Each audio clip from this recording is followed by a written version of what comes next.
Однажды в небольшом городке, на краю которого стояло кафе, где часто собирались местные байкеры, произошел инцидент, который изменил жизнь одного подростка. Его звали Маркус, и он был обычным 16-летним парнем, сдержанным и вежливым.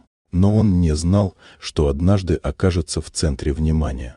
Возвращаясь домой после школы, Маркус шел по тротуару, когда несколько байкеров заметили его. Их громкие крики и угрожающие взгляды сразу привлекли внимание подростка. Один из них, самый крупный, подскочил к нему, схватив за плечо.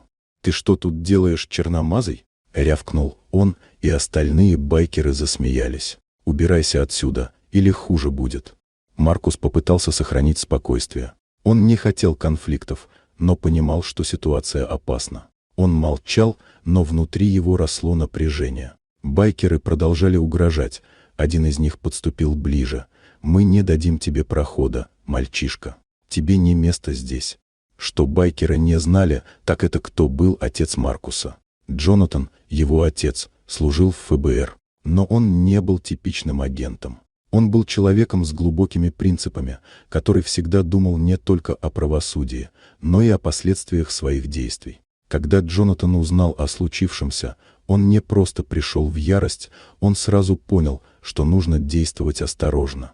Он собрал свою команду и с помощью технологий отследил байкеров, выяснив, где они находятся.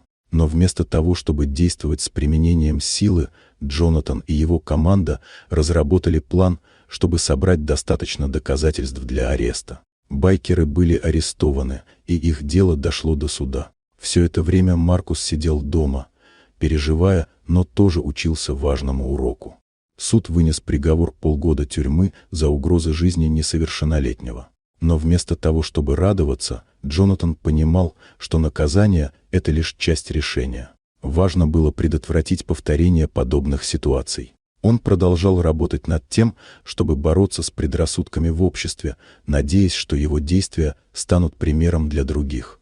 Теперь байкеры, даже в тюрьме, думали не только о своем поступке, но и о том, как важно уважать других. А Маркус понял, что иногда защита не всегда выглядит как громкий поступок. Главное – это смелость быть собой даже в самых сложных ситуациях. Спасибо за просмотр. Подписывайтесь на наш канал, чтобы не пропустить новые истории, и не забывайте поддержать нас лайком.